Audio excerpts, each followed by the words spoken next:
Welcome to the Kentucky Bourbon Traveler.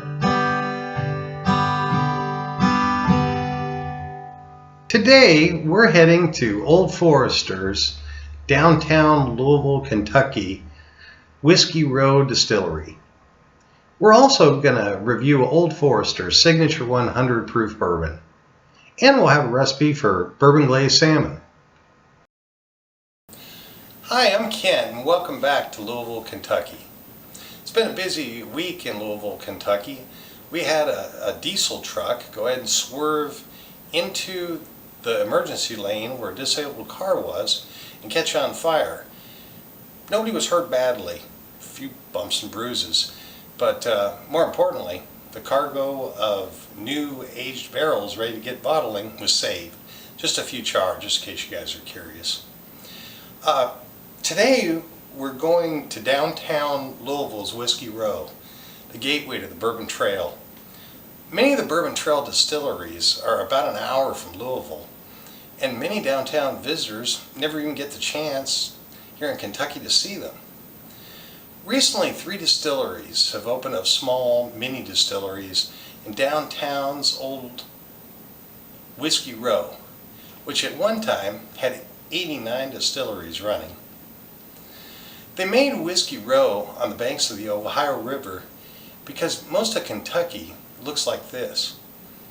Unless the forest is cut away regularly, the humid Kentucky climate grows thick, huge oak and other hardwood trees, which in the past made transporting all that great whiskey by wagon really tough.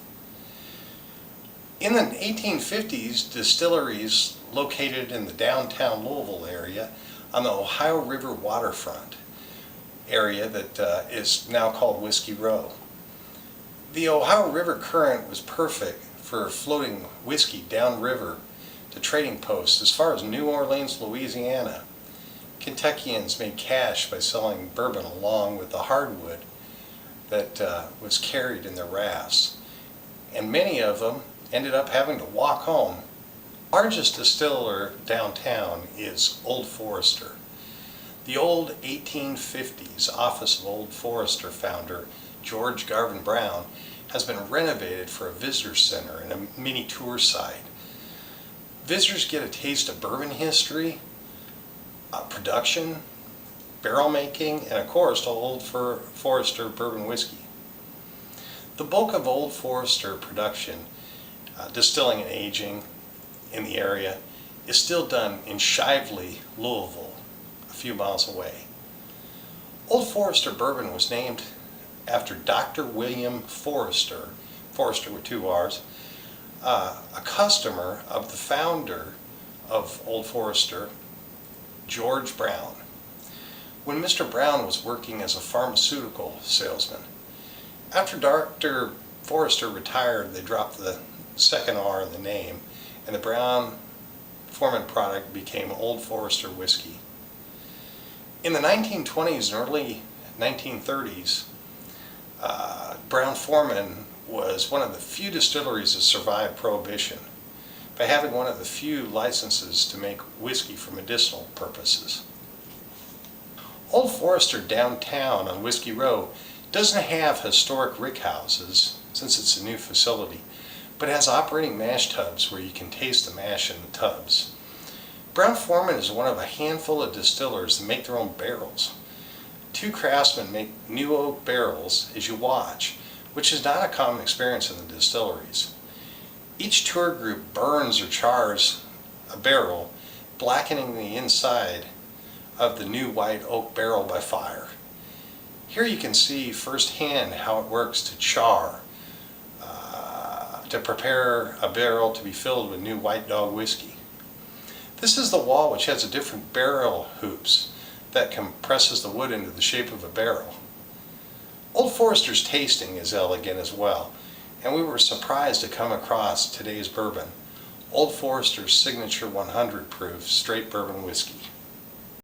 Today we're profiling Brown Forman's Old Forester 100 proof signature bourbon. The signature on the bottle is George Garvin Brown, the founder's. This 100 proof version is aged at least 4 years and is not age stated for how long it's been in the barrel. But its color and taste to me suggest a 6 to 8 year old bourbon. It's aged artfully in number 3 charred barrels in the Shively area that's a suburb of Louisville, Kentucky. It shares with Forester 86 proof brand the same grain ingredients or mash bill, which is 72% corn from either Kentucky or Indiana, 18% German Bavarian rye, and 10% barley from the Northeast United States. The buttery vanilla with butterscotch and mild oak highlights, as I said, suggests a 6 to 8 year aging. The oak highlights begin to appear usually a little later on. Its finish is light and leaves the most wonderful caramel taste with a touch of spice. Forester is a member of Kentucky's Bourbon Trail, and the 100 proof signature we've added to our exceptional and bargain bourbon lists. If you've been watching our webcast, we often have to spend around $50 for a great bourbon. This wonderful, flavorful bourbon was $24 at the distillery and about $19 in Kentucky's liquor stores. Signature 100 won some great competitions the last few years, including 2016 Ultimate Spirits Challenge, where it was awarded 93 points with the Tried and True Award, and the 2018 American Whiskey Masters Gold Medal in the Bourbon Premium category. Next up, Christiana is going to show us an amazing recipe for bourbon glazed salmon. The recipe will be at the end. Hello, I am Christiane, originally from Würzburg, Germany. Today we are cooking bourbon glazed salmon, and the first thing we have to do is prepare a pan with aluminum foil. Do not butter the aluminum foil when you have skin on the salmon. And I took butter and salt, pepper, garlic powder and lemon juice, added it to the butter, stir it real well, and take your little brush and baste the salmon. Several times, you want to go over several times to put more butter on it because that gives it a good flavor. Baste the little sides also. And after that, we're going to go over to the stove and make the bourbon glaze for a fantastic salmon. Now we're going to make our bourbon salmon glaze. First, we're going to preheat the oven to 350. Then we take brown sugar,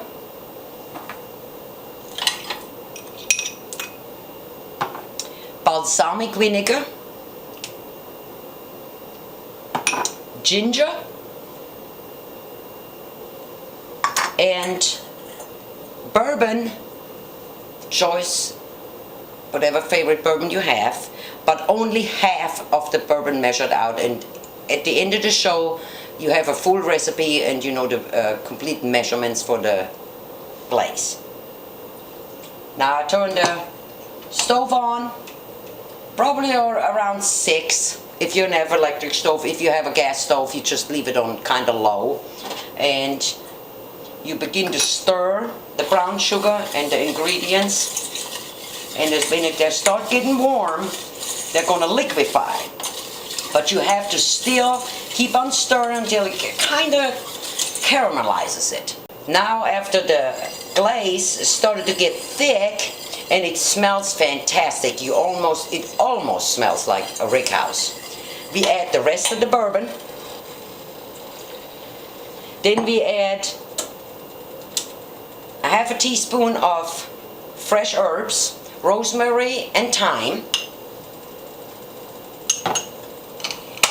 You stir it and you take it over the stove. You take it away from the stove because you don't want it to cook. You keep on going back and forth on off the burner, on the burner, because you want it the bourbon you want is still in there. Now after your glaze is ready, all you have to do is pour it over your salmon.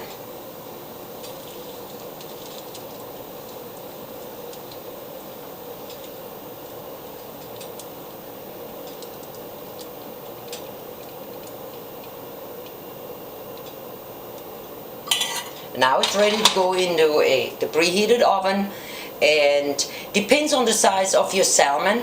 The cooking time varies. You want the fish to look kind of flaky but not too dry.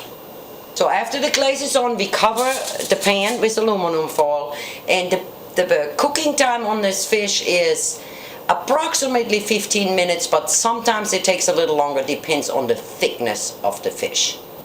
And now here's the bourbon glazed salmon garnished with rosemary and slices of lime. Enjoy.